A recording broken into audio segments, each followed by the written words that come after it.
You longtime listeners know the name Tom Grant. Long, I guess from what? It seems like 1997, maybe 96, right up until about 2004. He was a regular Sunday night listener, a guest on the program. And so much has happened. Tom Grant was, as I said before, he was the guy that Courtney Love hired, a private investigator, to find the missing Kurt Cobain. And as he was doing his job, he was noticing suspicious things pointing to Courtney Love. And as he asked questions, she got suspicious because he was starting to be, suspect her. So she fired him. But he comes from a law and order background, and he said, this is a crime. I'm going to continue the investigation. He's been continuing the investigation. He's never stopped, really, even though maybe officially it has stopped. He hasn't.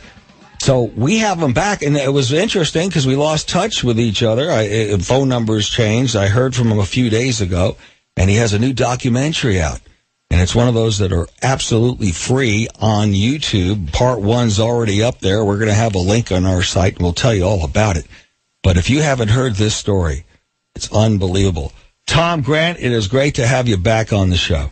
How you doing, Alan? How does the sound quality sound there today? Not too bad.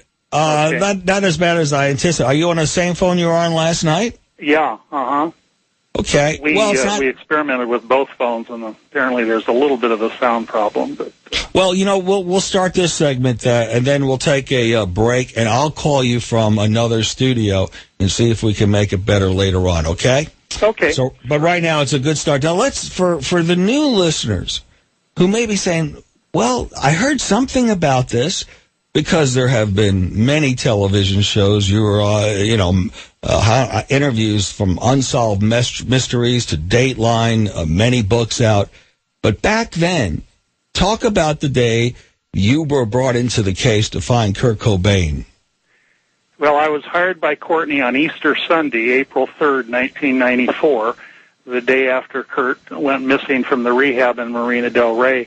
And Courtney was staying at a hotel, the Peninsula Hotel in Beverly Hills, and I had an office in Beverly Hills there at the time. So she contacted me and told me her husband was missing and gave me some vague details over the telephone. I didn't really know who she was. She said her husband was a rock star and all that, but she wanted me to come over to the hotel.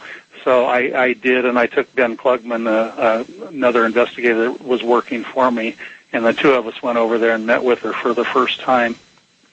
And so that was 1994. And by the way, the first time I was on your show, Alan, was 1995. Yeah, I couldn't remember. Wow.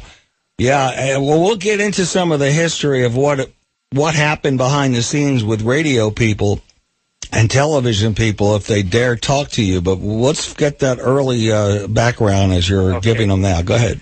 Well, Ben and I had actually just worked on another case a few months earlier where a mother had reported her 18-year-old daughter missing, and from our initial interviews with the mother and the boyfriend, we were a little suspicious of that. I won't get into all the details of that, but we had a funny feeling about that one to begin with, and sure enough, that girl ended up dead in a dumpster a few weeks later, found by somebody walking through an alley, and then, of course, LAPD got involved. And when I mentioned something to LAPD about who we suspected, the guy said, yeah, my lieutenant told me the same thing. So we just come off of that case, and now we have another case where somebody's missing, and the first thing Courtney Love does when we walk in the door, she starts lying to us about all kinds of stuff, and even outright telling us about lies that she had planted in the media the night before. So whenever you have a missing person, and you're dealing with somebody who has this real dominating personality and is an outright liar and tells us that she's lying and about certain things, and then says stuff to us that really didn't make a whole lot of sense. Like, by this time we knew it was Kurt Cobain. He was a multimillionaire, and she's saying he has no friends, he has no money with him, I need to find him, really quick and everything. And just so much of the conversation just absolutely was nonsensical. So the red flags went up right from the beginning. we talked to her for about an hour initially, and then we had some plans to proceed from there. But as we left and we're walking down the hall, I told Ben Klugman we were going to document this case really well.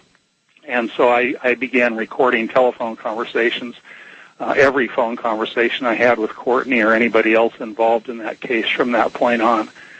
And that's sort of how it proceeded. I tried to talk to the police. I eventually flew up. Before the body was found, I actually flew up to Seattle, and Kurt's best friend, Dylan Carlson, and I went through the house the night before the body was found. In fact, 2 times. Once the night before that, and then we went back again because Courtney wanted us to go back and try to find the shotgun. And I never knew anything about the greenhouse above the garage. And the 2 times we were there were in the middle of the night. It was raining really hard. There was a spotlight shining in our eyes, and I was focused on the house to the right with the windows open and all the lights on inside and looking for somebody walking around with a shotgun. So, and it turns out later we found out the police had been up there several times after we now know Kurt was dead. Other people had been there, including Callie, the guy that was living at the house. Right. So I wasn't the only one that had been up there a couple of times and didn't know that Kurt was lying dead in the greenhouse. Other people that were familiar with the property and were there during the daytime didn't find it either.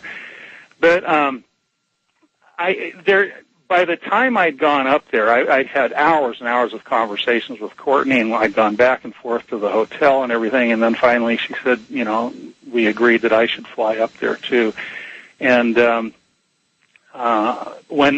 when Dylan and I, on Friday morning, the 8th, Dylan and I were on our way out to the Carnation property that the Cobains owned when we heard on the radio that a body was found at the house. And I turned to Dylan, Kurt's best friend, who was sitting right next to me, and I said, what's the greenhouse? And he said, it's just a dirty little room above the garage. Naturally, we headed back towards the main house, or towards the property near Lake Washington, and when we got there, the media was all over the place. The police were there and everything. And now, for the first time, I saw the property during the daylight hours, and the greenhouse stood out like a sore thumb. I mean, you know, it's right up at the end of the driveway, and it's like an A-frame house or room on top of the garage. And later investigation, of course, and when I went in that house, the greenhouse, I discovered it was a 19 by 22 foot room that was not a small, dirty room. It was very clean, and Dylan had described it to me as just a little room where they store lumber and stuff. So he acted like it wasn't that important, but yet he had no reaction to the fact that a body was found up there. And that kind of threw me off a little bit. Dylan also was a heroin addict, and that was one of the reasons why he hung out with Kurt Cobain, the two of them together, and they'd known each other for a long time. But I was really kind of surprised that he had really no reaction to the fact that they'd found a body up there. So that raised some more red flags, of course.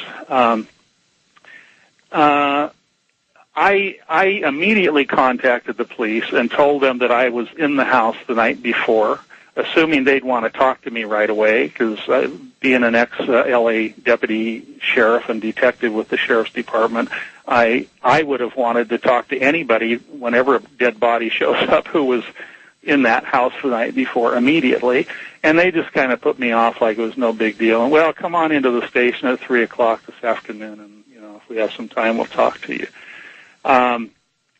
So all of these things just kind of, I didn't know whether it was a suicide or whether it was a murder or anything else. I just knew something was wrong.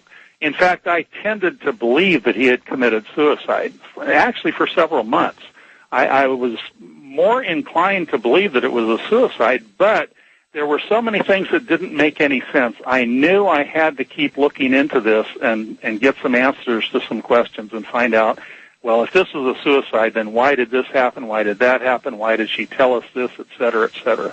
So it took me 7 months before I went public, before I was completely convinced that it was a murder.